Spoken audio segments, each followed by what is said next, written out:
Hey guys, tonight we're going all the way back to a time when which hand you used could literally get you exorcised, excluded, or executed. Not even kidding. You're going to walk cobbled streets and castle halls where being left-handed wasn't just inconvenient, it was a red flag. Imagine you're just trying to eat your bread and cheese in peace, and suddenly someone's praying over you like you've sprouted goat horns. Picture this. Damp wool tunics, low torchlight flickering along, uneven stone walls, and the squish of questionable things underfoot.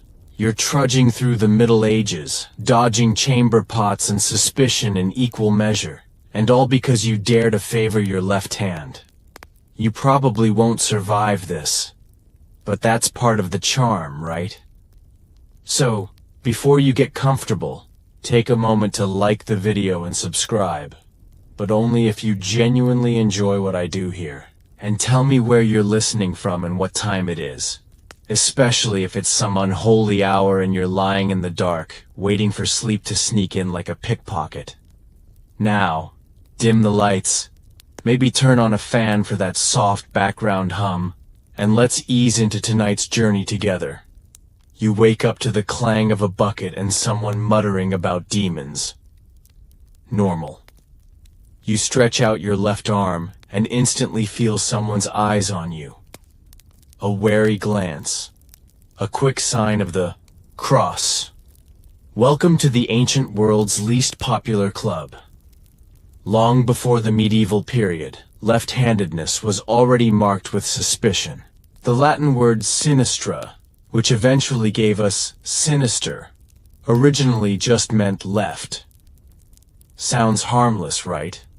Except, sinistra slowly picked up darker meanings, bad omens, misfortune, wickedness. Even pigeons flying in from the left were considered a very bad sign. Yes, even birds had opinions about this. You might be thinking, sure, but ancient people believed thunder was just God's bowling. True, but their biases stuck around like mildew in a monastery. In ancient Egypt, for example, the left side was associated with chaos. The right side, order, power, and probably fresh figs. Chaos? That was your team. Ancient Greeks weren't exactly handing out awards either. Aristotle himself, father of logic and scroll-based wisdom, theorized that the right side of the body was naturally stronger and nobler. Guess which side got ignored like the medieval salad course? Your left. Now jump over to Rome. If you're a soldier, and honestly, who isn't in Rome? Then you better be training with your gladius in your right hand. Military formations depended on uniformity, predictability, and the ability to not accidentally stab your own guy when marching. Lefties were just a liability, a tripping hazard with a sword. But it didn't stop at war.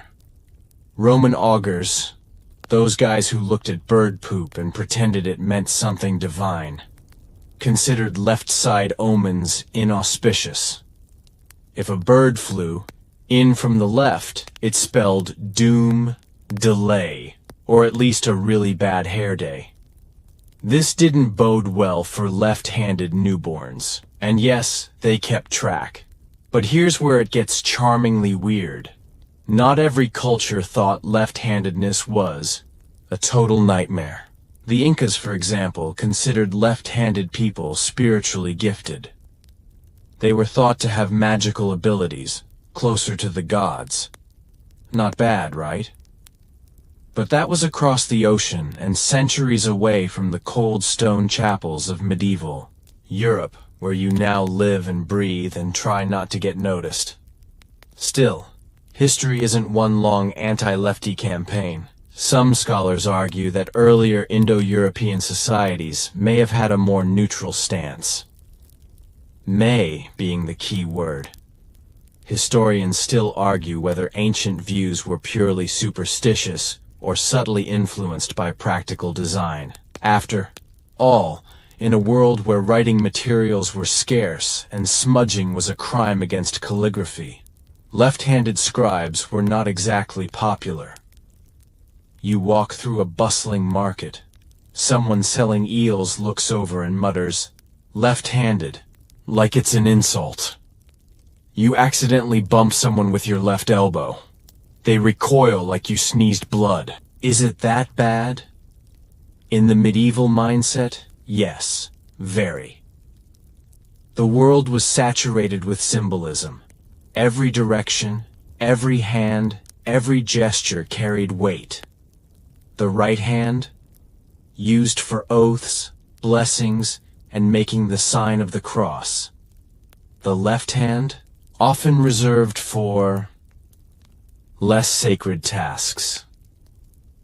Let's just say medieval hygiene was a team effort, and the left hand didn't get the glamorous jobs.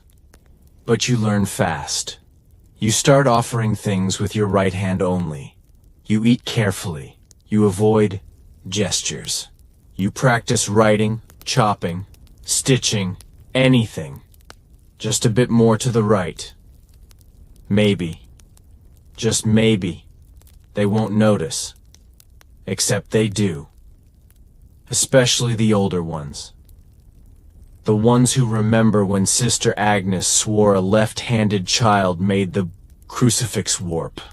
They mutter stories about left-handed milk curdling overnight.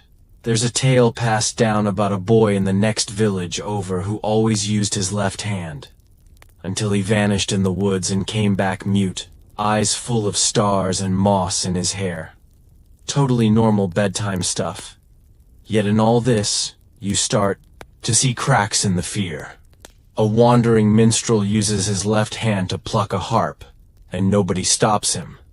A healer uses her left hand to mix herbs, and people still line up outside her door. These quiet rebels don't announce themselves. They just live differently. Maybe dangerously, but definitely authentically.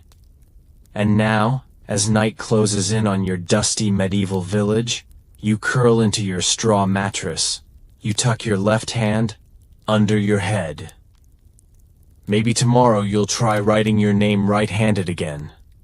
Or maybe not. Because deep down, a tiny spark in you, born of whispers and old maps and oddball minstrels, knows that being left-handed might not be cursed. It might just be uncommon. And in a world that's terrified of anything that doesn't fit the mold, uncommon is powerful. You wake to bells. Not the pleasant kind. The kind that clang like someone's dropped a cauldron full of spoons onto a cathedral floor. It's Sunday morning, and your joints ache from sleeping on straw that's only technically a mattress. You stretch, yawn, and, uh-oh, scratch your face with your left hand. Immediate regret. The old woman across the alley sees it. She narrows her eyes. You try to play it cool, but it's too late. She's already whispering to a man holding a smoked herring. His eyebrows go up like he's just spotted a warlock. Welcome to another day of medieval suspicion. As you shuffle toward the stone church with the rest of the village, you're walking into the long shadow of left-handedness in religious texts. And believe me, those shadows are not subtle. The idea that the left hand is less than wasn't just a cultural thing. It was carved right into the holy scripts and echoed from pulpits for centuries. Take the Bible. In Matthew 25:33, it says the righteous will be placed at God's right hand, and the damned at his left. That's not metaphorical language in medieval Europe. That's blueprint stuff. The right side is heaven, the left, not so much. So if you're left-handed, well, you see the problem. And this wasn't a fringe interpretation. It was baked into sermons, taught in monasteries, and whispered by candlelight. A left-handed child? Maybe just unlucky. A left-handed adult who stayed left-handed? possibly demon-touched. Definitely suspicious. You kneel during Mass, trying not to draw attention. But when it's time to cross yourself, muscle memory kicks in and you reach up with your left hand. The man next to you audibly gasps. There's a sharp intake of breath behind you. You want to sink into the stone floor. The priest pauses mid-blessing. A long silence. Then, carefully, he resumes. You're not excommunicated. Not today. But now they're watching. The Roman Catholic Church held immense power during this era, and the way it framed right versus left was deeply entrenched in ritual. Blessings were made with the right hand. Priests would perform baptisms, anointings, and even exorcisms with that hand alone. The left hand, rarely if ever used in sacred rites. Its absence was loud. But let's not pretend the church came up with all of this on its own. Religious traditions borrowed from earlier cultural currents. Ancient Jewish customs also favored the right hand. Remember when Jacob blessed his grandsons? He crossed his arms, deliberately placing his right hand on the younger son's head, which shocked his son Joseph. That's how far back this goes, well into the cradle of monotheistic religion. So by the time you're trudging through 13th century Europe with a nice sinful left hook, centuries of scripture and superstition are already loaded against you. Here's a weird little gem for you, though. Not every religious tradition threw left-handed people under the proverbial ox cart. In some ancient Islamic texts, left-handedness wasn't seen as evil, but it was definitely discouraged. The Prophet Muhammad was right-handed, so using the right hand for eating, greeting, and personal hygiene became sunnah, or preferred behavior. Still, you weren't automatically evil for going left, just impolite. But back to you in your damp wool robe and increasingly nervous posture. You duck out of church and try to make yourself small. You overhear a woman muttering that her bread didn't rise today. Another blames her goat's limp on that devil-handed boy who lives near the well. That would be you. Historians still argue whether medieval people truly believed the left was cursed, or if it was just a convenient excuse to single out different people. Either way, once the church declared left-handedness suspect, the social penalty stuck faster than lice in a choir boy's hair. And it wasn't just the peasants who internalized this. Nobles and scholars also played the game. Clerics meticulously copied texts right-handed in candle-lit scriptoriums, and left-handed scribes were trained out of it early. Because writing with your left hand not only smudged precious ink, it made your Latin look like it had been written by a goat with a toothache. You try writing in secret one night. A small note. Just your name. Maybe a little doodle of a cat. But the candle guttering next to you casts a weird shadow from your left hand, across the parchment. For a moment, it looks like someone else's hand. You blow the candle out. One of the stranger things you learn is how these spiritual associations affected legal rituals. Oaths had to be made with the right hand. Swear on a Bible? Right hand. Testify in court? Right hand raised. A left-handed oath was, well, it didn't quite count. You could swear your innocence until your left hand cramped, and people would still side-eye you like you'd pocketed the communion wine. And the irony? Despite all this right-handed sanctity, some lefties still made it into church ranks. An abbot here, a scribe there. They just learned very early to fake it, or suppress it. You imagine the anxiety, the daily vigilance, holding your spoon awkwardly, blessing someone with trembling accuracy. Not because you weren't devout, but because being natural could mean spiritual failure. A fringe story floats around, more myth than fact. of a monk who was caught secretly writing beautiful illuminated texts with his left hand. When questioned, he claimed it wasn't his hand doing the work, but the Holy Spirit guiding him. Bold move. He wasn't punished. In fact, the texts were considered miraculous, but no one could find the monk later. He'd vanished, or maybe someone made sure he vanished, and still, somewhere deep in you, the itch returns. The reflex.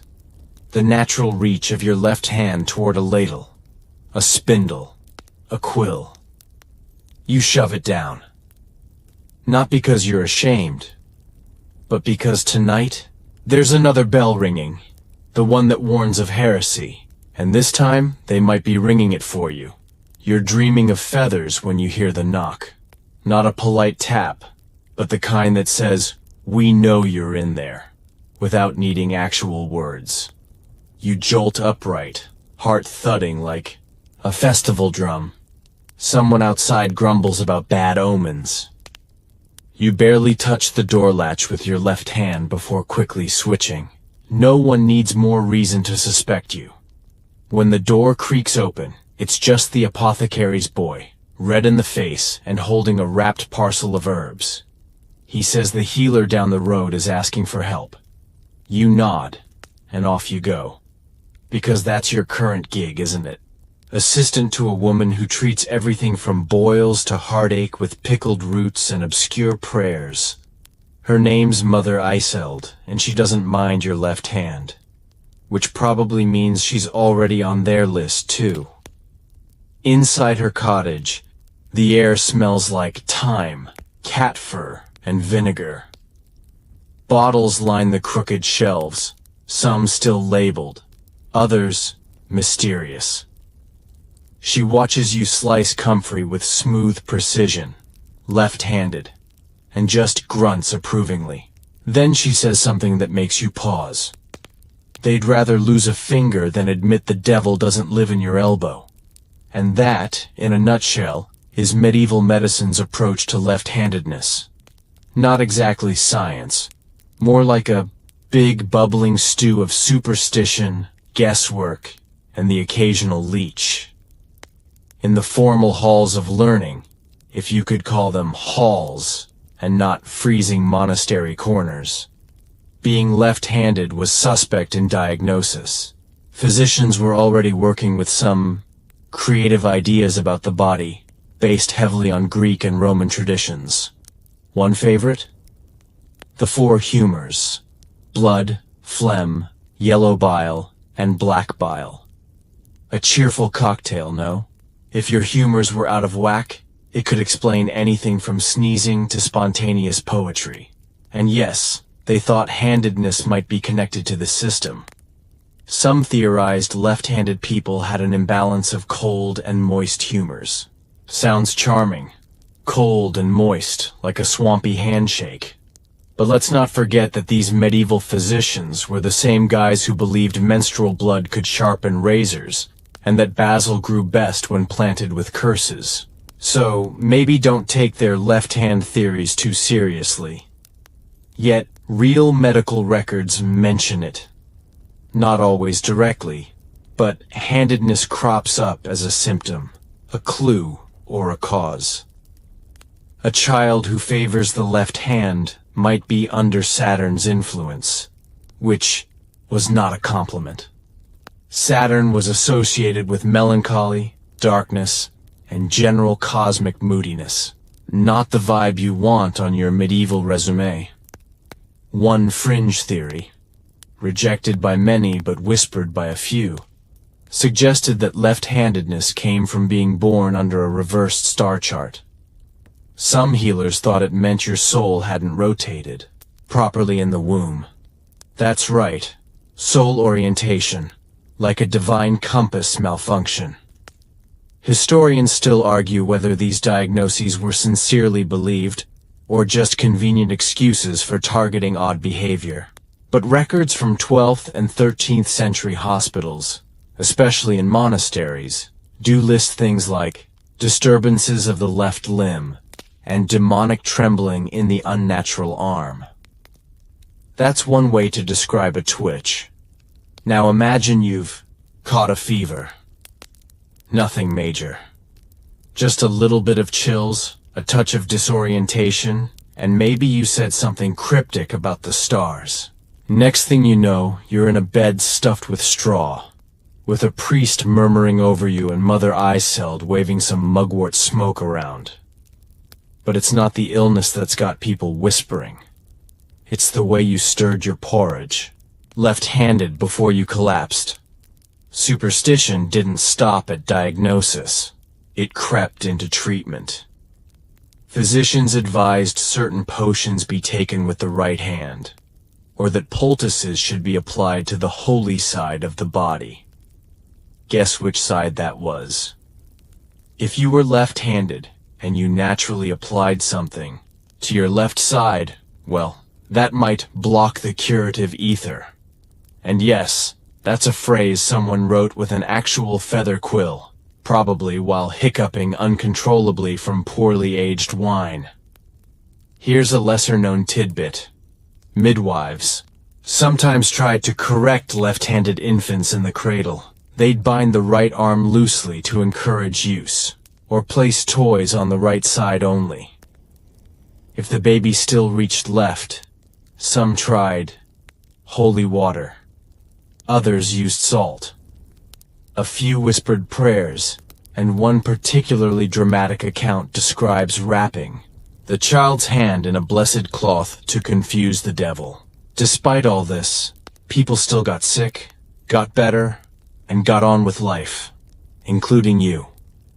After your morning with Mother Iceld, you wander out into the pale sun, pouch of herbs slung over your shoulder. You see Brother Alric by the well, the local priest with a fondness for sneezing dramatically in the middle of sermons. He nods at you, but his eyes flick to your herb-cutting knife.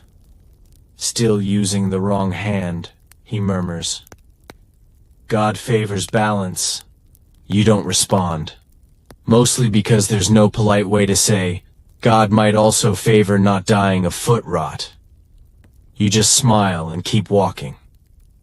Later, Mother Iceld tells you about a scholar she once met, far from here, across the channel, in France, who was writing a manuscript that claimed handedness had nothing to do with evil, that it was simply natural. You ask if he published it. She snorts. He was left-handed.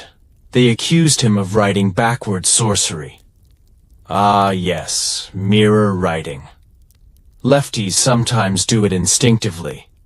Leonardo da Vinci did, hundreds of years later. But even in the Middle Ages, people noticed it. If your letters flowed left to right and you wrote with your left hand, some said you were cursed twice, which is just greedy, really. As the sun dips low and shadows stretch long, you return home. Your fingers smell like rosemary and damp parchment. You stir your evening stew clockwise with your left hand. You glance out the window. No one's watching. It's just after dusk when the banging starts again. This time not at your door, but on the village stocks. A thief caught stealing fish is being fastened in with loud, unnecessary ceremony. You watch from your window as the onlookers heckle.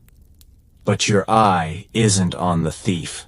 It's on the blacksmith's apprentice, standing off to the side, arms crossed, left arm on top. No one else notices, but you do. It's like a secret handshake. You wonder how many of you are hiding in plain sight. In a time where conformity equals safety, hiding is more than a preference, it's policy. And when it comes to hiding left-handedness, the medieval workplace becomes a subtle, daily performance. You're not just learning trades, you're learning how to survive them. Take apprenticeships, for instance. You want to be a tailor, maybe a carpenter, maybe a baker. Too bad the tools and methods are built, literally, for the right hand. Shears are forged for right-hand use. Carpentry blades are angled accordingly. Dough is kneaded clockwise, and turning a spit the wrong way is said to curse the roast. Left-handedness doesn't just make your work slower.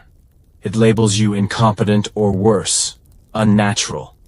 And masters don't take well to what they call awkwardness. If you're lucky, they chalk it up to laziness. If you're not, it's disrespect, or maybe defiance. One legend tells of a left-handed baker's boy in York who kept shaping his loaves the wrong way. The master reportedly tied his left hand behind his back for a week. When the boy still used it afterward, he was dismissed for bewitched limbs. Fringe practice alert. In certain guilds, some masters believed you could retrain the dominant hand using lead weights. They'd attach a small, uncomfortable weight to the offending wrist and encourage, or force, the apprentice to favor the correct side. Not exactly OSHA compliant. Even in less physical trades, lefties struggled. Scribes, the elite few who could read and write, faced an inky nightmare. Left-handed writing in Latin script smudged the still wet ink across the page, creating messy work and suspicious glances.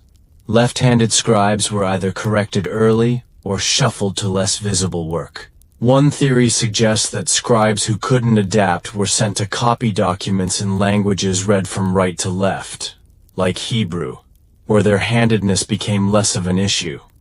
Whether that was mercy or exile depends on how you look at it. Historians still argue whether these adaptations were common or rare exceptions. Did lefties secretly carve out niches for themselves, or were they uniformly forced into right-handed compliance? Records are sparse, but anecdotes from estate logs and guild scrolls show a trickle of strange entries. Apprentices unfit for public demonstration, or requiring special instruction. A code? Possibly. You return to your own strange, little profession, picking herbs and assisting Mother Iseld. She doesn't mind your left hand, never has. She calls it your silver side. She's the kind of person who says things like that, while grinding dried beetles into a paste for eczema. Her place is full of little rituals and shortcuts, and you realize she has to use both hands in her work. Left for cutting, right for blending. She doesn't favor one. It's more like she's beyond that. You wonder what it would feel like to stop hiding. But even in her cottage, there are limits. When the bailiff comes for his monthly tonic, she gently nudges you aside while he watches. She pours with her right hand, passes the bundle with her right, and you catch the flicker of her left fingers twitching behind her back. The workplace isn't just about tools, it's about gestures, social cues. The way you shake hands, always the right. The way you serve, bless, or present. At feasts, you must use the right hand to pass dishes. Using the left is seen as offensive, unsanitary, even threatening. In crowded markets, jostling someone with your left hand can earn you a spit, a curse, or worse. There's even a popular superstition. Among traders, if a customer hands you coins with their left hand, it's said the deal is cursed. So if you're bartering for, say, turnips, and you hand over your payment southpaw style, you might find yourself with moldy vegetables and a merchant giving you side-eye until Lent. You try to play along. At the tanner's workshop, you hand a sample of wool with your right. At the bakehouse, you pass coins awkwardly but correctly. And when you fail, when your left hand shoots out uninvited, it's always the same drill. Startled eyes, muttering, sometimes a step back like you sneezed directly on their family crest. But here's the strange twist. Some professions need ambidexterity. Fletchers, for instance, those who make arrows, often work with both hands out of necessity. Archery, too, sometimes allows for left dominance depending on eye strength. Archers were valuable. if your left hand helped your aim. Suddenly that curse becomes unusual talent. Hypocrisy much? Same goes for some sailors, who climb rigging in all directions and need full use of both arms. And dancers, acrobats, court, entertainers of all sorts. Well, if you could perform, no one asked which hand held the lute. Performance often overshadowed prejudice. Temporarily, one whispery rumor from coastal Brittany tells of a left-handed harper whose melodies were so haunting, nobles paid to hear him play blindfolded, just so they didn't have to watch that twisted fingering. Delightful compromise. By twilight, you return to the cottage, fingers raw from gathering wild nettle. You try not to notice how often you instinctively use your left hand now. It's like your body remembers faster than your mind allows. Mother Iseld sees you, chuckles softly, and hands you a flask. "This one's for the blacksmith's apprentice," she says. "He's been asking questions about herbcraft." You blink. Him? Mr. Crossed Arms? Worried he's growing calluses on the wrong side, she smirks. It starts with nettle tea. Next thing you know, he's trying to stir left-handed in public. You laugh, and for a moment, your hand relaxes. No performance, no fear. Just you, a flask, and a growing suspicion that the village may be harboring more wrong-handers than anyone admits. Maybe, just maybe, you're not alone. You wake up to the sound of church bells, the kind that don't so much ring as insist. The whole village stirs when those bells chime. You roll out of bed, limbs groggy, joints stiff from yesterday's nettle gathering. You glance down at your hands, flexing both. You've gotten good at pretending, right-handed when needed, neutral when watched, but always true to your left in private. Today's a festival day. One of those holy ones where you're supposed to act like you love everyone and no one is, plotting to turn you in. The entire village gathers at the square, lined with garlands, fruit stalls, and that one musician who always plays the same 3 songs. You spot the blacksmith's apprentice again, left arm still on top. He doesn't smile, but he nods. That's enough. These festivals are about more than feasting. They're rituals of social harmony, or at least the illusion of it. And left-handedness? That's a jagged edge in a world obsessed with smooth conformity. During the opening blessing, everyone's told to make the sign of the cross. Right hand to forehead, down to chest, left shoulder, then right. You're hyper-aware of your movements. Mess up the order, and it's not just a slip. It's a theological red flag. Some say that if you cross yourself backward, demons take it as an invitation. Others just assume you've been spending time with heretics or cats. Possibly both. Public rituals like this are a tightrope. They're less about faith and more about surveillance. The clergy watch your gestures. Your neighbors glance sideways. Even your family, if you're lucky enough to still have any, might nudge you toward correct behavior. Correction is, after all, a communal project in the Middle Ages. The food stalls are bustling now. Roast meat, honeyed apples, hard bread and something unidentifiable in a brown sauce. You wander between them, careful to pass coins with your right. You blink. Your heart skips, then does that horrible flopping thing.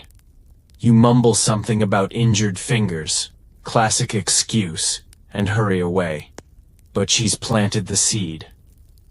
That's the thing about medieval community life. It's close.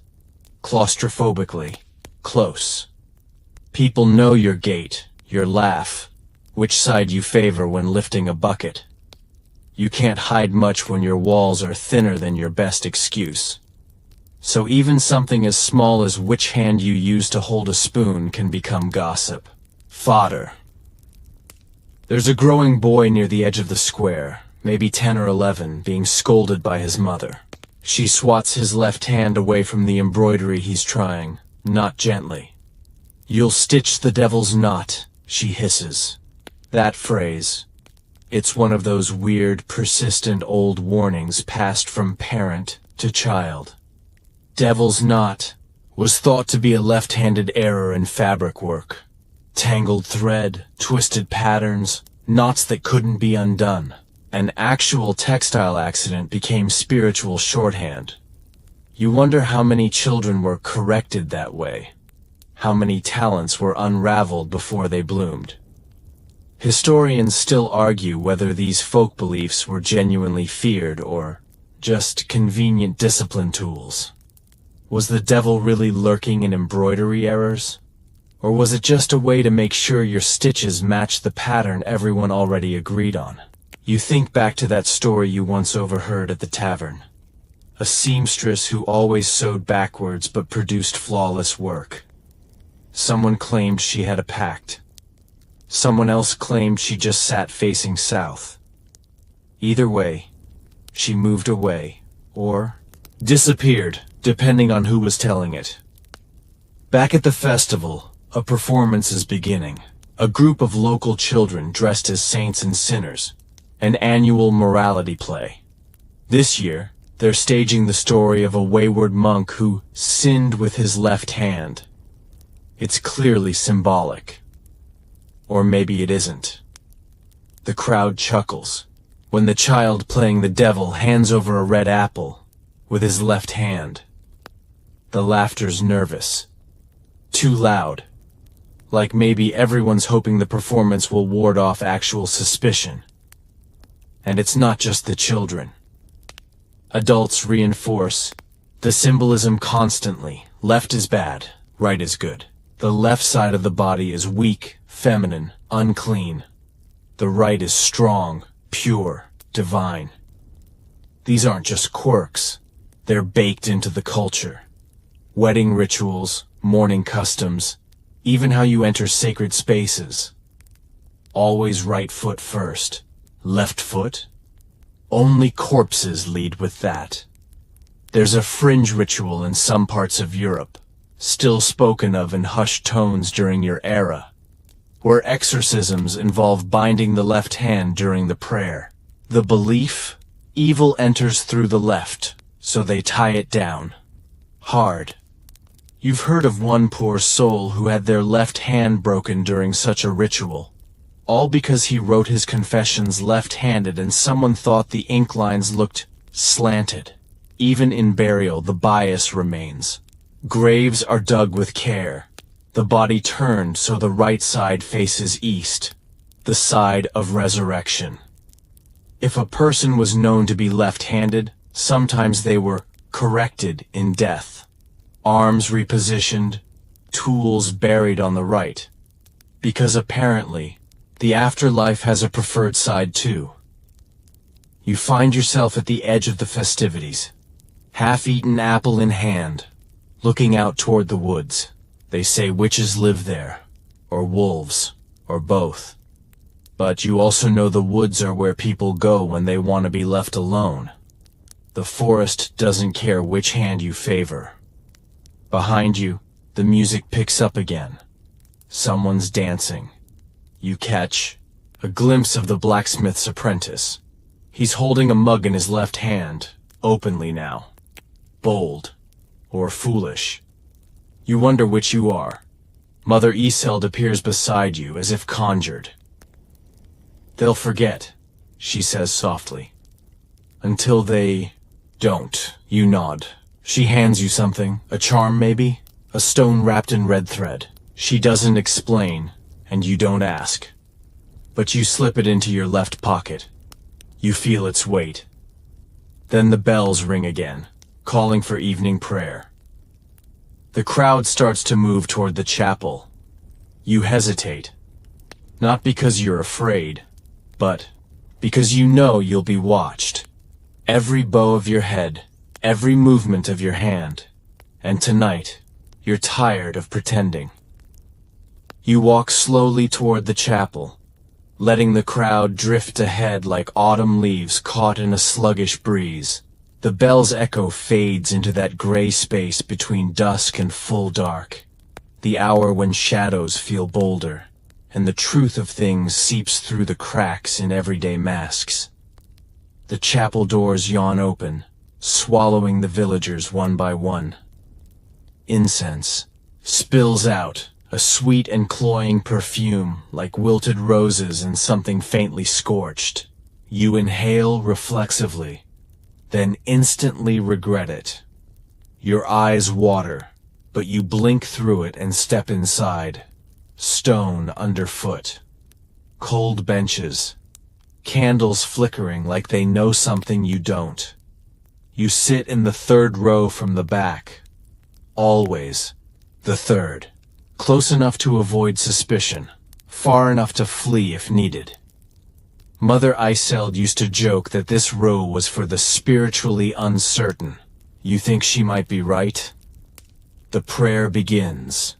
The priest, draped in gold and green, raises his right hand in blessing. Everyone echoes the gesture, right to forehead, chest, shoulder, shoulder. You do it too, perfectly, because you've had years of practice. But your left hand twitches, betraying a small movement under your cloak. You glance sideways. No one seems to notice. Still, your heart beats faster. You remind yourself that no one's been accused in months. That it's just another ritual. That left-handedness isn't actually a crime. But what is, really? Historians still argue whether left-handedness ever appeared in written legal codes. Most records don't mention it directly. Instead, it hides inside other accusations: heresy, witchcraft, deviation from the norm. A left-handed bow in court, a signature scrawled with the sinister hand. These things weren't crimes themselves, but they were useful when someone needed a reason, or a scapegoat. It didn't help that the word sinister itself comes from Latin for left. How do you argue with etymology? You shift slightly as the priest moves into the sermon. Tonight's topic: the wayward path. Classic. You zone out halfway through his metaphor about crooked roads and crooked souls, instead watching the flickering shadows dance across the chapel's stone walls. Your eyes follow the outline of a saint in stained glass. Saint Bartholomew, maybe? Sword in his right hand, skin too pale to be comforting. The irony is, saints didn't always follow the rules. Some depictions of older figures, early martyrs and mystics, show them holding scrolls or tools in their left hands. Scholars debate whether this was symbolic or just a mistake on the artist's part. But over time, the iconography got stricter. Saints, like everyone else, had to look proper. You wonder what would happen if a saint was left-handed. Would they be rebranded as mysterious, or quietly omitted from the next version of the story? There's one old tale, barely whispered, anymore, about a nun in a far-off convent who painted miracles using her left hand. When the church found out, they forced her to train the right instead. The quality of her work declined, and the miracles stopped. The official explanation? Her favor had passed. The unofficial one? She became uncooperative. You return your gaze to the priest, who is now performing the final blessing. Everyone bows their heads. You do too, hands folded carefully in your lap, right over left. Always right over left. It's like armor at this point. After the service, the congregation mills outside, forming huddles of whispered gossip and veiled judgment. You skirt around them, heading toward the chapel's edge. That's when you spot her. The midwife. She's old, older than anyone should reasonably be, and walks with a cane carved in looping spirals. You've seen her before, always on the outskirts, always watching. Tonight she beckons. You hesitate, then cross the dewy grass to her. She doesn't speak at first, just studies you with eyes like old coins, worn, dull, but unmistakably valuable. "You favor your left," she finally says, her voice dry as parchment. You freeze. "I did too," she continues, shrugging. "Didn't get me burned, did it?" You want to laugh, but the air between you is too thick for humor. She reaches into her cloak and pulls out a small object, a thimble, worn smooth, the metal bent slightly. "Use it when you stitch," she says. "Don't fight your hand." You take it without thinking. It's warm from her pocket, oddly comforting. You want to ask 100 things: how she survived, how many others there are, what she knows that you don't. But she's already walking away, leaning hard on that spiraled cane, fading into the night like she was never there. You tuck the thimble into the same pocket where Mother Iseld's charm rests. Left side, your secret hoard. On the walk home, you think about how many people you've seen adjusting their posture, switching hands, hiding reflexes. You think about the boy with the embroidery, the blacksmith's apprentice, the nun who painted miracles, and you think, this isn't about hands, not really. It's about who gets to decide what's natural, and who gets punished for stepping outside that line. The stars are out now, bright and distant. You pause under the same old elm tree, the one with the half-dead branch that always points west. You raise your left hand slowly, deliberately, and trace a shape in the sky. Just a curve. Nothing recognizable, but it feels like rebellion. And for the first time in a long while, it doesn't feel wrong. It feels like yours. The next morning is fog-wrapped and strangely quiet. Like the village is holding its breath. Even the roosters seem unsure whether to crow. You slip out early, the thimble and charm still tucked into your left side pocket like contraband talismans. You don't have a destination, just the urge to move, to feel the damp grass beneath your boots and to put distance between yourself and too many watching eyes. You pass the apothecary's hut. It smells of fennel and boiled roots. The door creaks open just enough for a cat to slide out, three-legged and black as sleep. It stares at you with absolute judgment, then pads off into the fog. Classic. Today feels different. Not in any mystical, full moon sort of way. Just sharpened. Like the village itself is listening harder. You take the long path around the mill. The wheels still, slick with dew. A miller's boy sits nearby, scribbling something in the dirt with a stick. As you pass, you notice he's using his left hand. He stops, notices you noticing, then flips the stick to his right. No one says a word. It's a language of silence, this left-handedness. A dialect written in side glances and reflexes. Everyone who speaks it knows the grammar of denial. You remember the first time you learned that language. How you reached for something as a child and had your hand slapped gently but firmly. "Wrong hand," someone had murmured. Not unkindly, not cruel, just wrong. As if that side of you was a badly written sentence. Historians still argue whether this correction was more cultural or spiritual. Some say it was purely practical. Tools and writing systems favored the right. Others insist it was theology wrapped in habit, that the left was marked not by inconvenience, but by sin.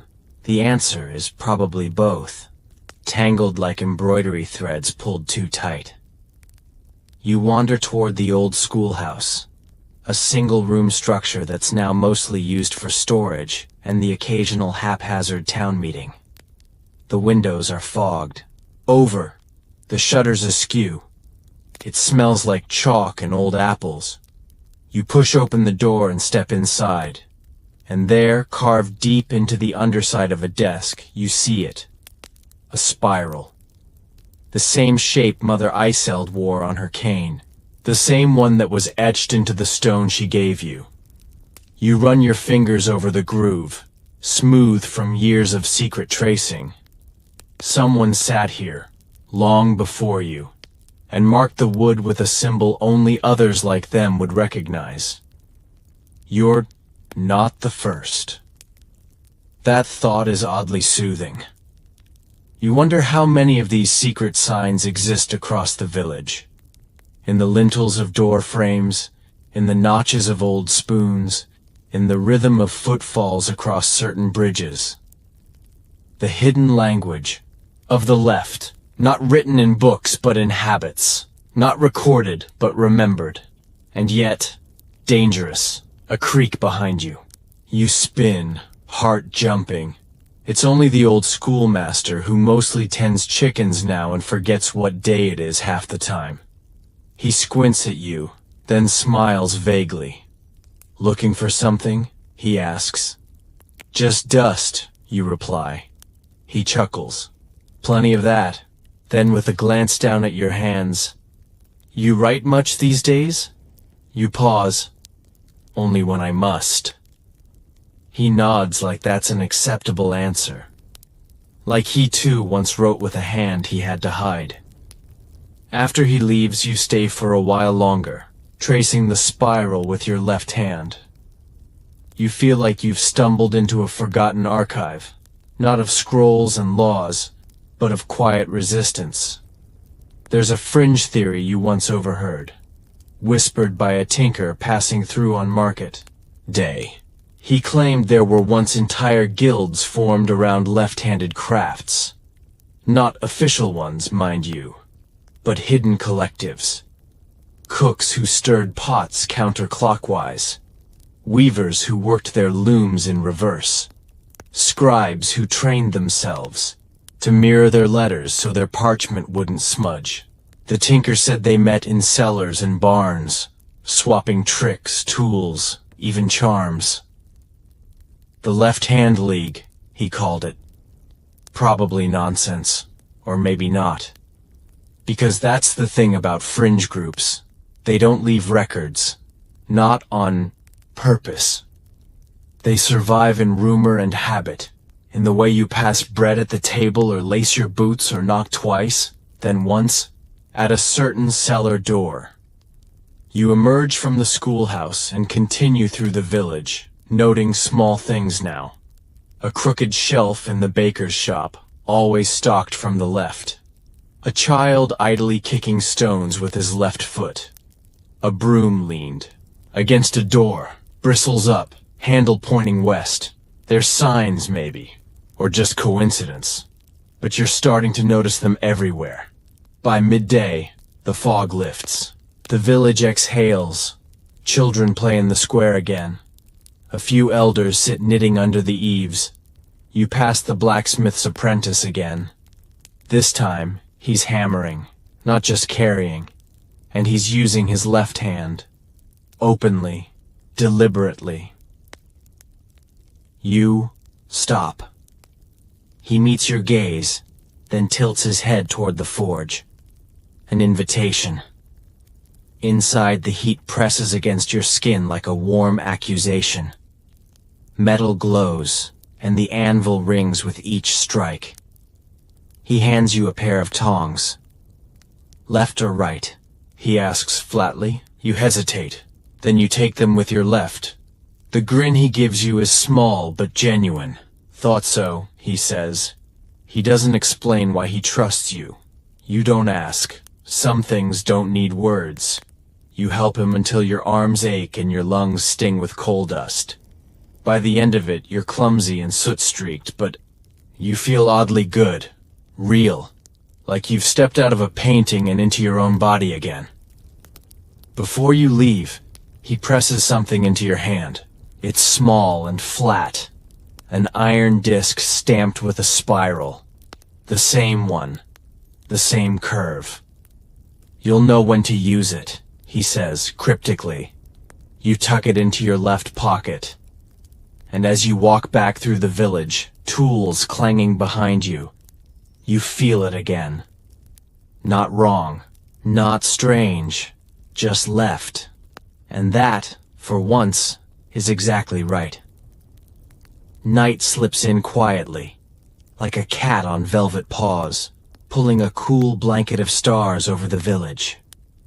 You stand outside your small cottage, the scent of damp earth and wood smoke curling up around you.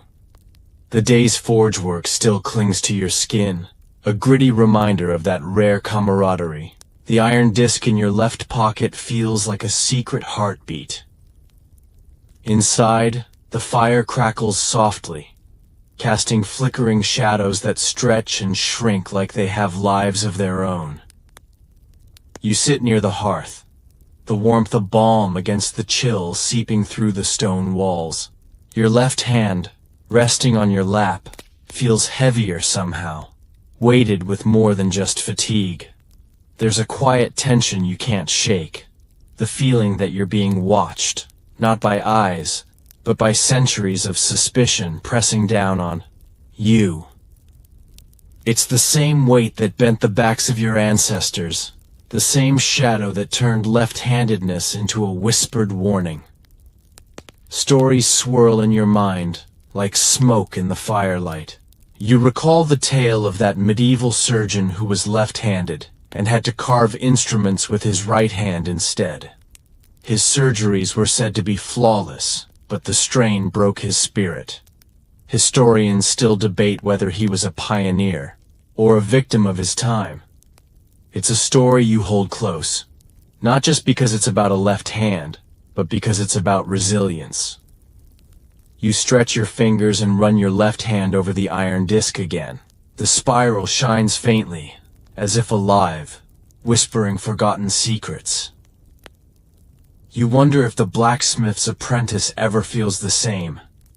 This odd connection to something larger, something hidden beneath the daily grind of village life. Outside, the wind stirs the trees, and you hear the soft rustle of leaves, a lullaby of sorts. It's calming, almost hypnotic. Your thoughts begin to slow, weaving between reality and dream, past and future. Then, a knock at the door breaks the silence. You rise, cautious. Opening it reveals the midwife, her eyes glinting with a mixture of mischief and wisdom. I thought, you might need this, she says, holding out a small pouch embroidered with a spiral. Inside are tiny bones, feathers, and herbs, old charms against bad luck and suspicion. For protection, she adds, voice low. You accept it gratefully. Thank you. She nods, then vanishes into the night as mysteriously as she appeared. You sit back down, the pouch now resting beside the iron disc. Together, they feel like a shield, silent, potent. In the quiet, you realize something.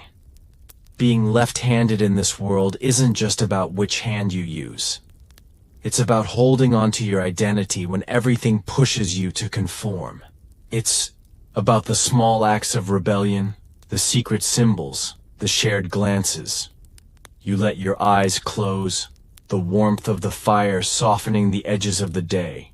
The spiral on the iron disc seems to pulse gently in your palm, a reminder that some things, like you, refuse to be straightened out.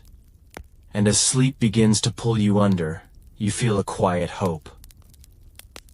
Maybe one day the world will see the left hand not as a warning, but as a part of the whole.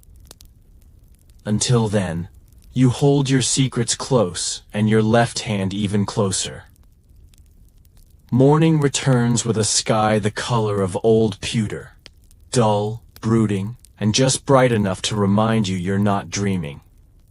You wake slowly, limbs stiff, the smell of burnt embers, still clinging to your clothes. The iron disc and the midwife's pouch lie beside your bed like forgotten gifts. You tuck them both back into your pocket before the world fully notices they're missing. Today feels like it wants to be ordinary. There's bread to be baked, water to be hauled, and the usual nods of passing villagers who never quite make eye contact for long. But you've learned that ordinary in this village is a careful performance, stitched together from expectation and fear.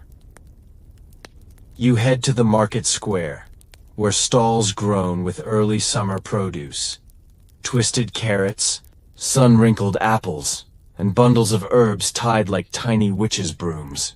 You trade for soap and dried fish, and as you walk away, you notice the butcher wrapping meat with an oddly specific flourish, folding left over right.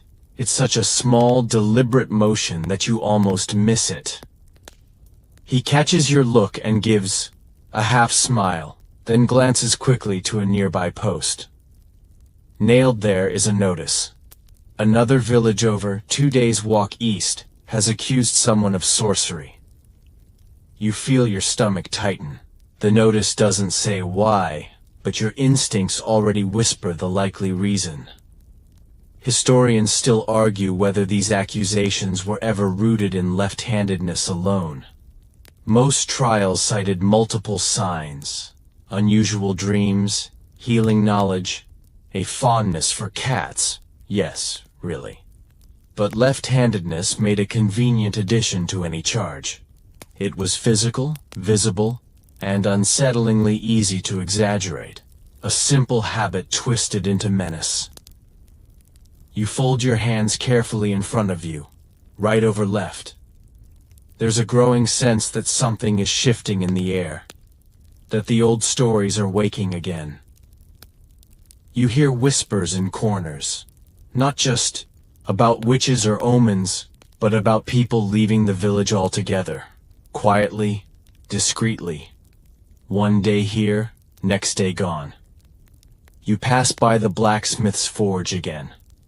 The apprentice nods once and returns to his work, but he stamps his foot twice, in succession, an odd rhythm.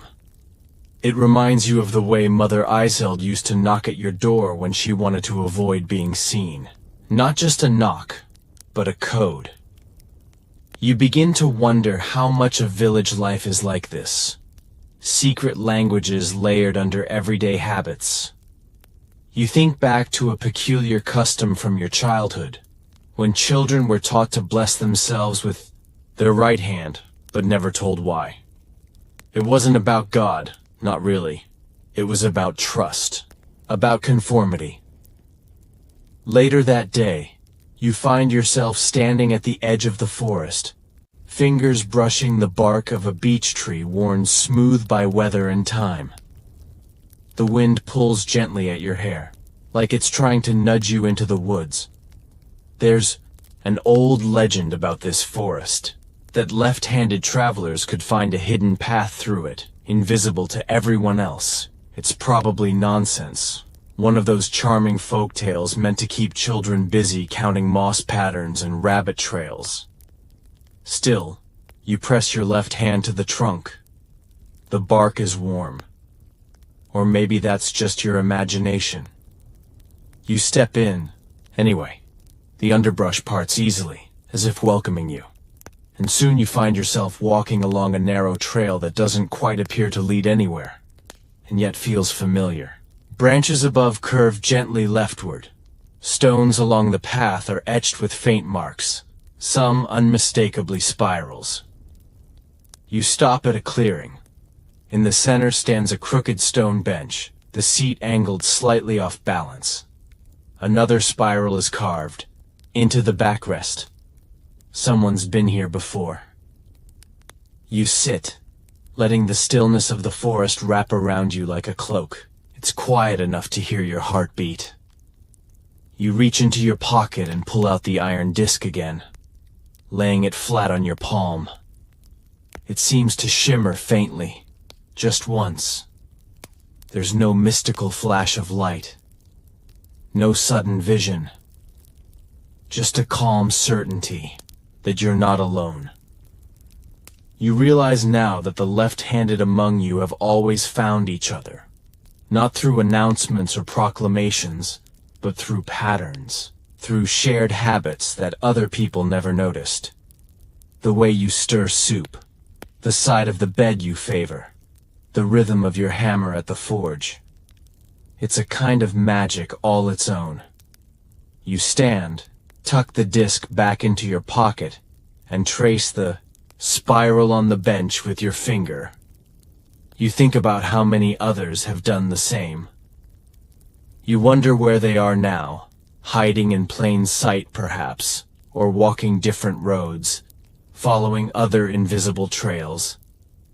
As you leave the clearing, the sun breaks through the canopy, casting a soft glow that dances on the leaves. The path back feels shorter, like the woods are gently ushering you out. You emerge from the forest with dirt on your boots and a quiet kind of certainty lodged in your chest.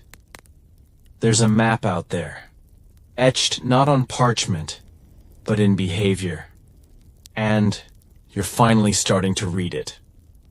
Back in the village, the mood has shifted again. You can feel it in the rhythm of the footsteps on the cobbled paths, more hurried, more deliberate. People whisper a little more urgently, and eyes linger just a bit too long when someone reaches with the wrong hand. It's not paranoia, if you've seen it unfold before. You drop off the dried fish at your neighbor's door. An elderly man with clouded eyes and fingers that shake just enough to make chores treacherous. He accepts it with a grunt, and as he turns, you notice the spoon he's been carving. The grooves curve left. Deliberate. Old habits die hard, especially when they were born before judgment set in. As you leave, you wonder how many others have quietly continued using their left hands in safe places, behind closed doors, out of sight. You remember hearing about a French monk in the 12th century who copied entire manuscripts with his left hand after injuring the right. He wrote backward, mirror script, so as not to smear the ink. They say Leonardo da Vinci did the same centuries later, but this monk did it in secret, fearing both ridicule and accusation. Historians still argue whether his writings were coded intentionally, or simply the product of his adaptation. Either way, he remained anonymous in his work. Left-handed, invisible, brilliant. Back in the square, another notice has been posted.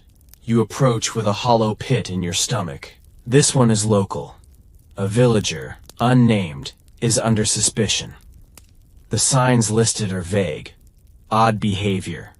Reclusive tendencies. Leftward movement. Leftward movement? You blink, as if reading it again might make it less ridiculous.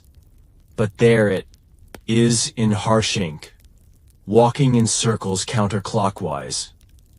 Pouring water with the left hand. Sleeping on the left side. Proof, they say. Or at least enough to question someone publicly. You catch yourself adjusting your cloak. Left hand first. You stop. It's getting dangerous now. You decide to visit Mother Iseld. You haven't seen her since the festival, and if anyone knows what to do when the walls close in, it's her. You find her by the riverbank, sorting herbs into little bundles.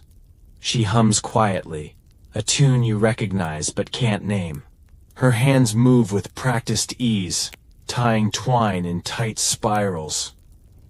Still alive, I see, she says without looking up. Barely, you reply.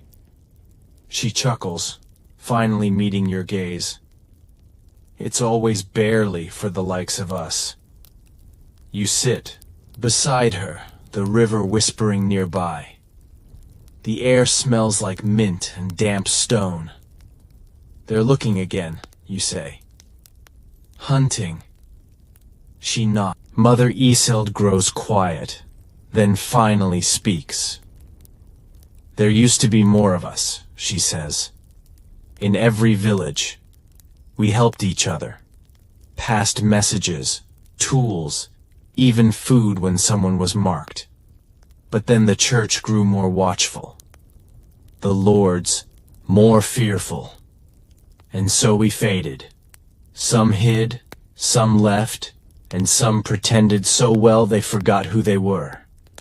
She pulls out a piece of cloth from her bag, a faded handkerchief embroidered with a spiral in golden thread. We used to wear these at midsummer, as a sign, a gathering marker. What happened, you ask? They burned the weaver who made them. The words fall heavy. You stare at the embroidery, barely able to trace the spiral with your eyes. But they didn't burn the pattern, she adds. Some things survive in memory, in muscle. That thought comforts you in a way little else can. She gives you the handkerchief. You'll need it. Soon. You tuck it away. You walk home as the sun begins to sink, dragging long shadows behind it. The village glows with that eerie golden hue that makes even cracked walls look romantic. But you see the tension beneath the surface. Curtains twitching, footsteps quickening, doors locking just a little earlier. At your cottage, you light a single candle and place the iron disc beside it. The spiral gleams faintly, reflecting the flame in quiet loops. You try to eat, but can't. Instead, you go through your small collection of tools and tokens. Things you've been hiding for months, maybe years. A spoon curved for a left grip. A glove stitched tighter on the right to force compliance. A tiny carved hair that always faced left. You think of them not as objects now, but as evidence. Not for a trial, but for a lineage. There is, believe it or not, an obscure English law from the 14th century that never made it to the mainstream records. It supposedly allowed left-handed knights to duel only with special permission, because they were considered unpredictable. The left hand wasn't just feared, it was seen as erratic, dangerous, a wild card in a world built on uniformity. Historians still argue whether that law was ever enforced, or whether it was just a footnote in some lord's eccentric rules. But it speaks to the broader fear, not of left-handedness itself, but of what it represents. A refusal to mirror the world exactly as it demands. As night deepens, you feel that pressure more clearly than ever. The village isn't just wary, it's trembling. And when that happens, people look for someone to blame. You pull the candle closer, hold your hand above the flame, not too close, just enough to feel the heat. You flex your fingers, left first. You are not afraid, not yet, but you are awake. You don't sleep that night. Instead, you lie on your side, yes, the left one, and listen to the hush of the wind pushing against your shutters like it's trying to warn you. Somewhere in the distance, a dog barks, sharp and startled, followed by the kind of silence that makes your skin prickle. There's a heaviness in the air, not like a storm, like expectation. You think of the butcher's folded parchment, the apprentice's foot taps, the midwife's pouch, the golden spiral stitched into Mother Iseld's cloth. Together, they form something. Threads of a web you didn't realize you were weaving just by surviving the way you are. Left-handed, left-leaning, left out. You light another candle and take the cloth from your pocket. You lay it flat, tracing the spiral with your finger again. This time you notice something small embroidered at the center. 3 tiny dots in a triangle. That wasn't obvious before. Maybe it wasn't meant to be obvious. You turn the iron disc in your palm and realize the same 3 dots. You're not just dealing with symbols. You're dealing with signs, a map perhaps, written not in ink, but in shared understanding. And right now, It's pointing you somewhere. The next morning, you walk the long way to the riverbank, making sure not to attract too much attention. There's a rhythm to how you do it. Pause to adjust your cloak, tie your boots, pretend to notice a squirrel. You're not paranoid, you're cautious. The difference is who's watching. At the edge of the water, you spot a mark on a rock just under the bridge arch. Barely visible, unless you're looking for it. A spiral scratched shallow into the stone. And next to it, 3 dots. That's twice now. You bend down, pretending to tie your boot, and run your finger across it. It's recent. There's movement across the river. The figure is small, cloaked, probably a teenager, moving like someone who's been told not to be noticed. You lock eyes for only a second, but they nod, subtle, barely a twitch, and vanish back into the tree line. The village has a resistance.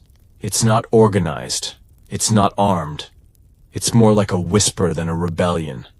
But it exists. And you're in it now. On the walk back, you remember a story an old sailor once told you, long ago. In the age of maritime superstition, it was said that a left-handed sailor aboard a ship was good luck, as long as no one knew they were left-handed.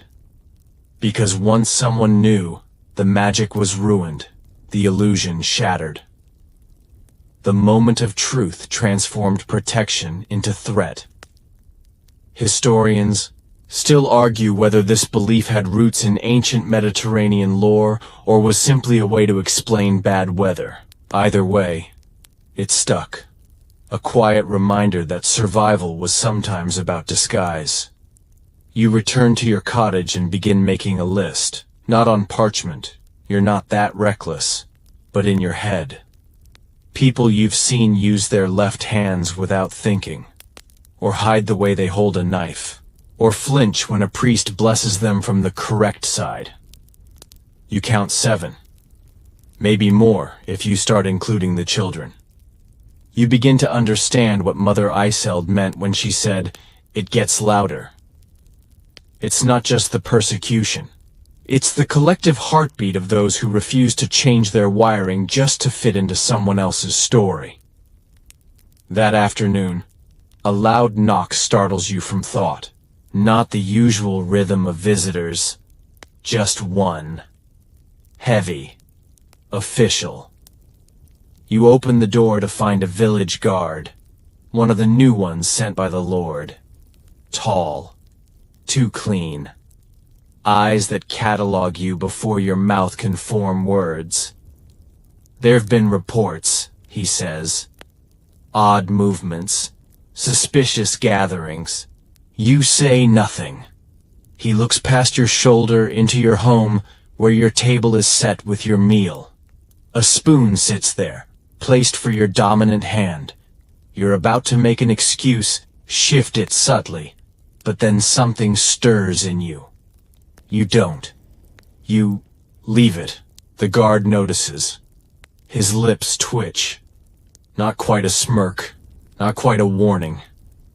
"We'll be keeping an eye," he says, turning away.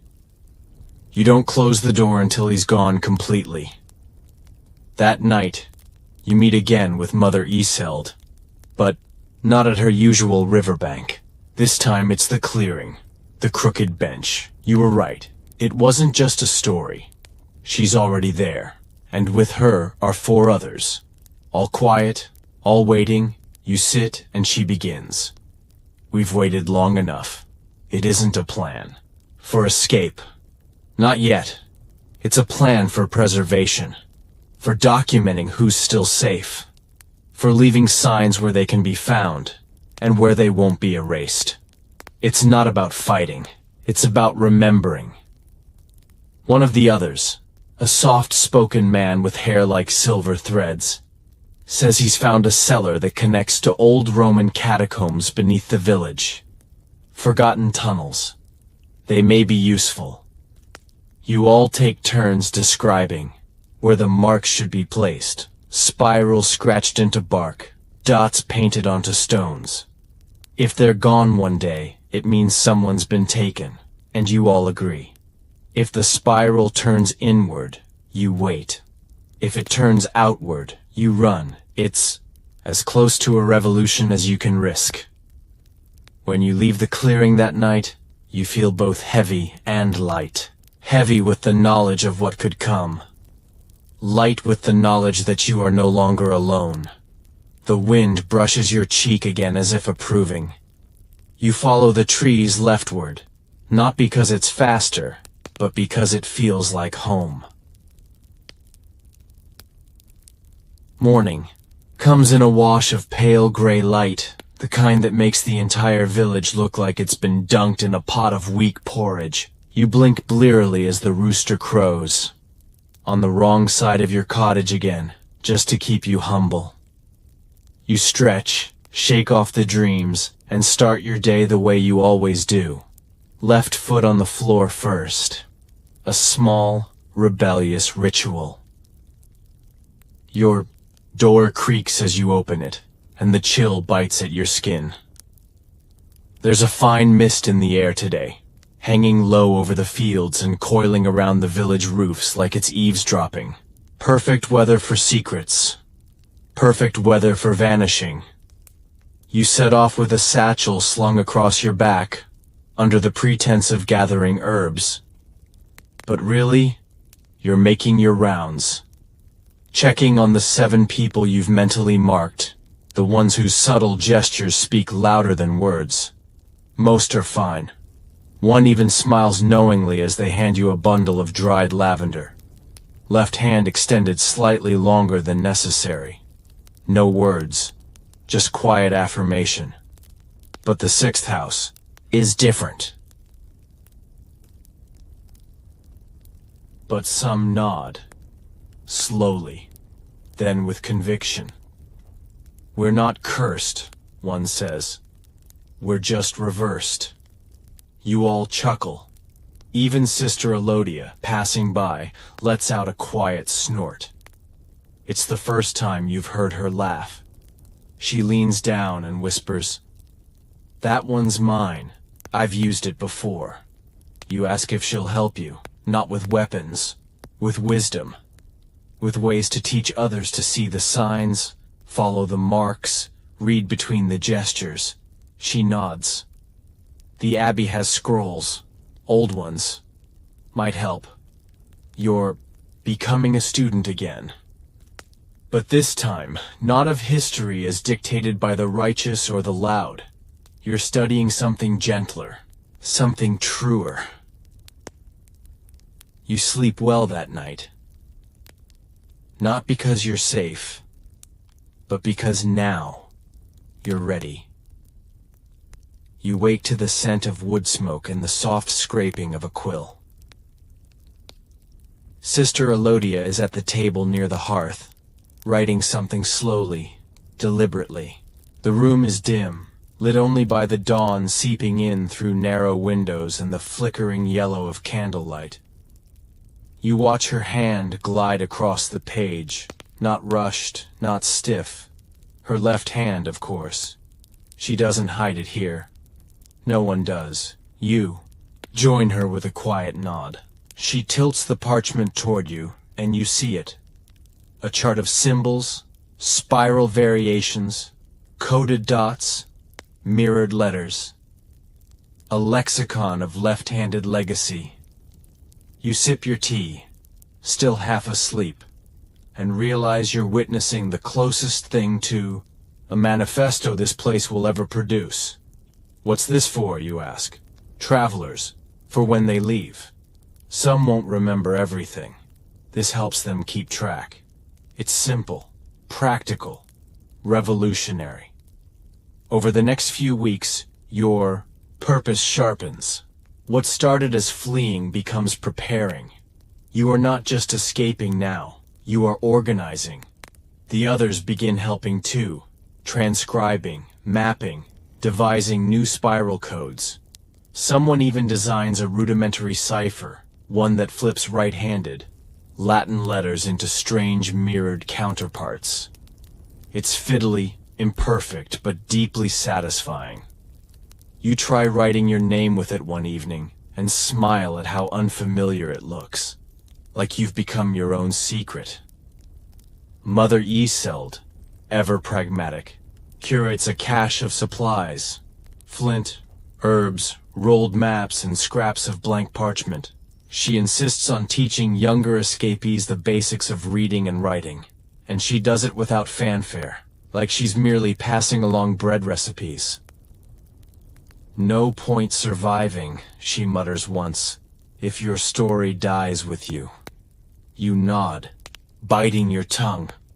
There's too much truth in that to joke. One day, a courier arrives from a nearby village. She looks like any other farm girl until she turns to hand Sister Elodia the message, with her left hand. Another one. You're everywhere. And suddenly, the world doesn't feel so small. The message warns of increased patrols. Someone's been asking questions in towns farther west, about a group that fled on market day, about symbols carved into trees. No names, no faces, but someone suspects. The net tightens. Historians still argue whether these kinds of clandestine communication systems actually existed on a wide scale, or if this idea is simply too tidy, too satisfying. But if that courier is a lie, she's a convincing one. You sit, that night in the scriptorium, a room whose name still sounds too grand for a space that smells mostly of beeswax and damp wood.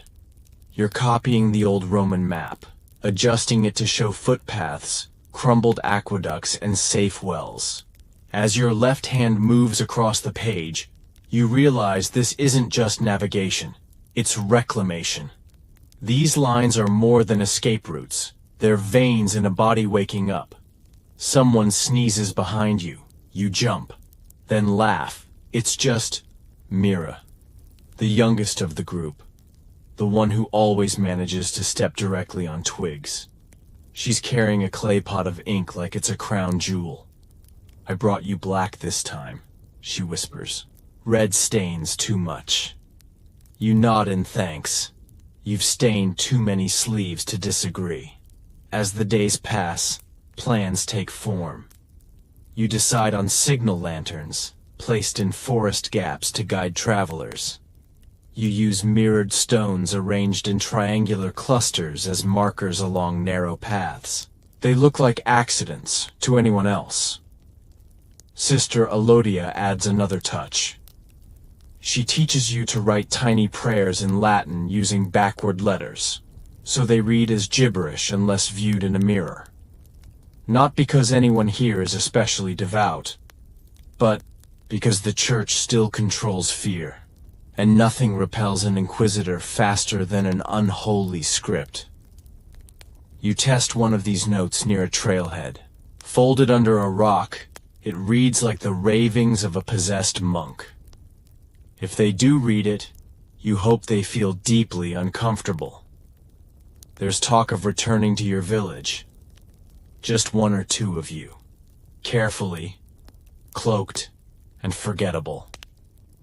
To check on the others, to mark new paths, to find the child who never made it to the tunnel.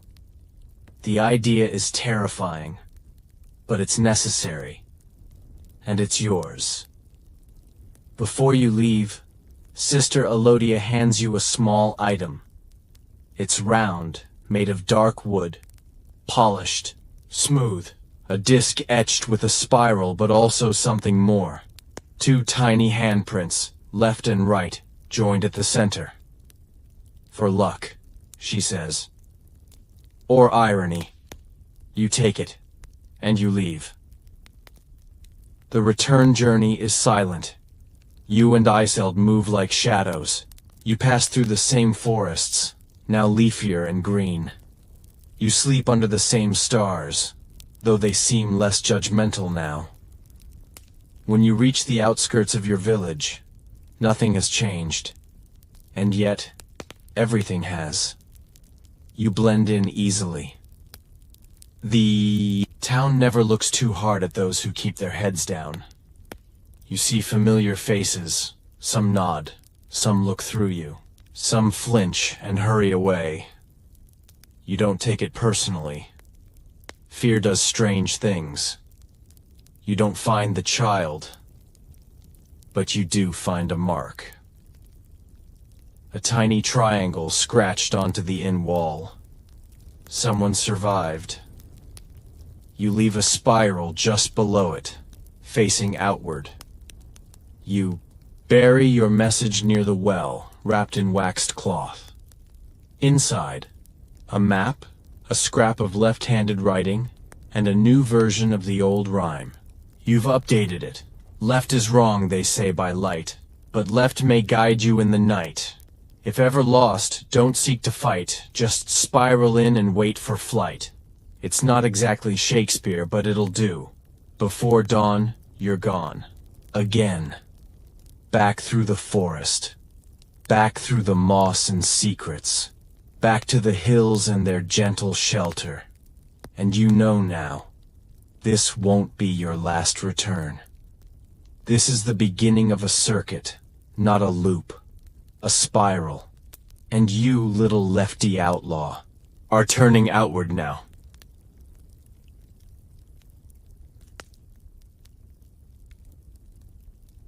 No smoke from the chimney, no scraped lines in the dirt like usual. You knock once, then twice, then do the coded triple tap. No answer. You try the door.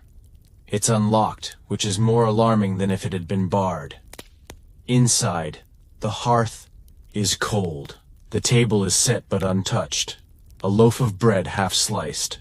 A dropped ladle forgotten on the floor. You don't need to be told what happened. They're gone. A spiral, scratched hurriedly onto the table, confirms it. It turns outward. Run. You feel your throat tighten, but you don't panic. You can't. Not now. You take only one thing, a small wooden toy left by the window. A left-handed figure carved into the shape of a knight, sword in the wrong hand. Defiant, charming, and now, missing its maker. You head back to the clearing that evening, your feet moving faster than you'd like. The others are already there. No one has to say the name. You all know. Mother Iseld stands, her expression hard. We don't have the luxury of patience anymore. There's murmuring, unsure glances, the weight of decision pooling like stormwater. But you speak up before the tide of fear can build. We have the tunnel.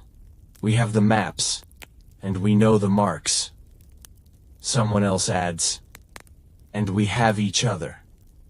A small fire crackles nearby. Someone tosses in a handful of dried yarrow, and the air shifts, fragrant and heady. Comforting in a strange way. Like you're not just planning an escape. You're crafting a spell. The plan comes together in whispers. At the next market day, when the village is loud and distracted, you'll slip through the cellar. You'll follow the old Roman tunnels north, past the riverbed, to where the hills cradle the edges of the forest. There's an abbey there, run by a group of nuns rumored to be kinder than most. Some say one of them writes with her left hand, even in public. Brave or oblivious, no one knows.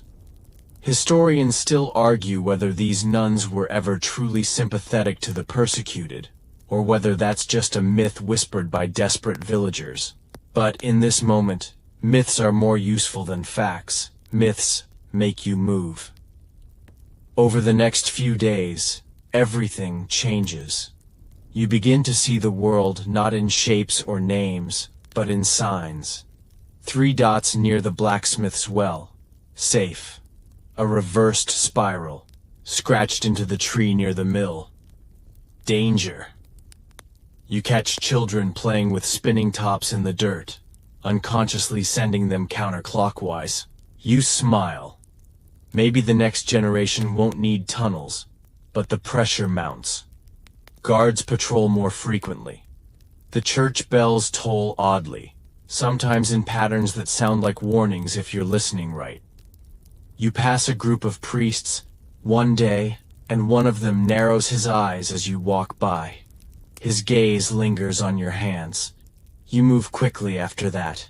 You start packing in small ways, hiding a pouch of dried meat beneath floorboards, rolling your few garments into tighter bundles. You tell your neighbors you're preparing for a pilgrimage. It's not even a lie, really. You are going in search of something sacred, your freedom.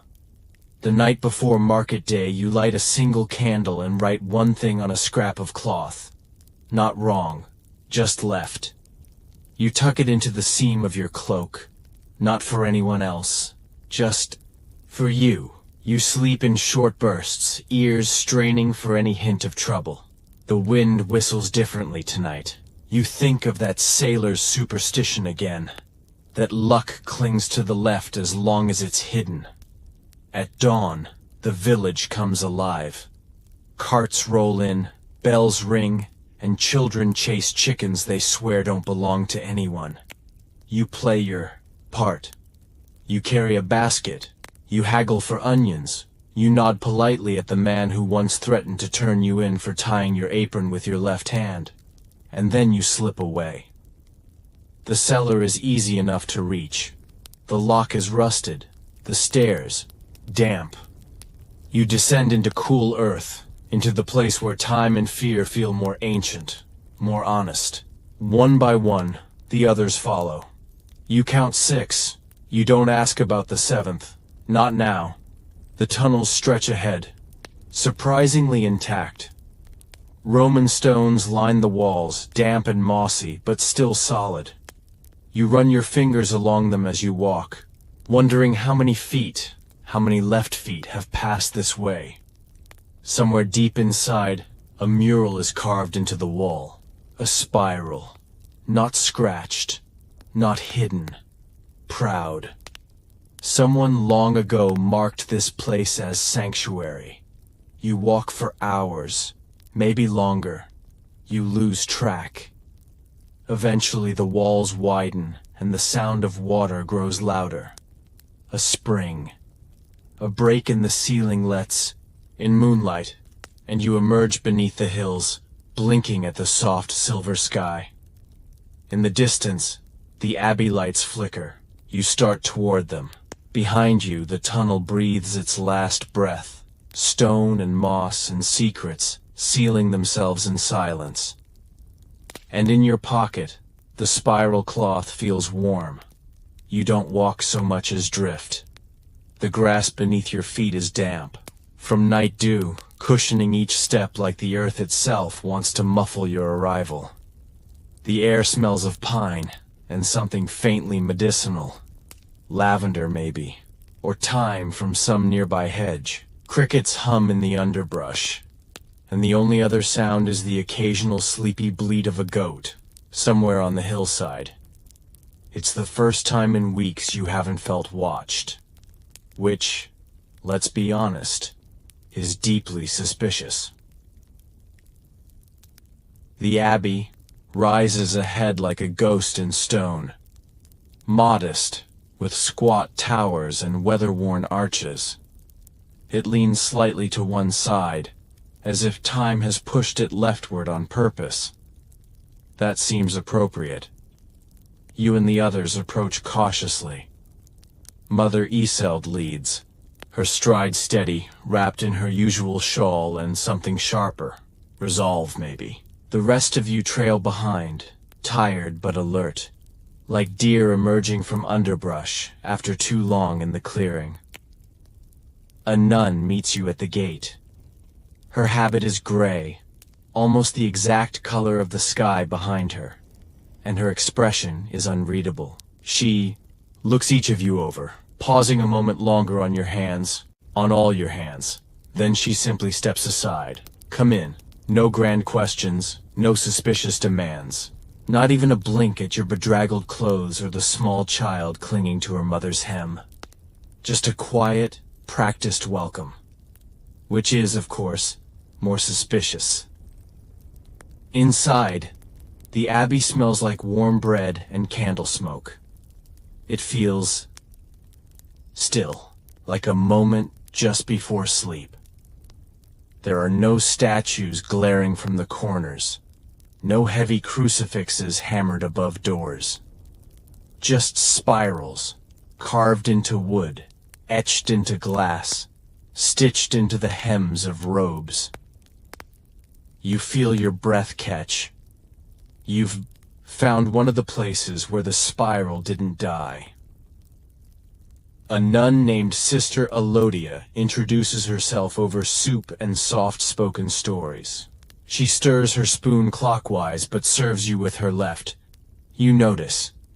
She notices that you notice. She doesn't comment. Neither do you. She says they take in travelers when they can.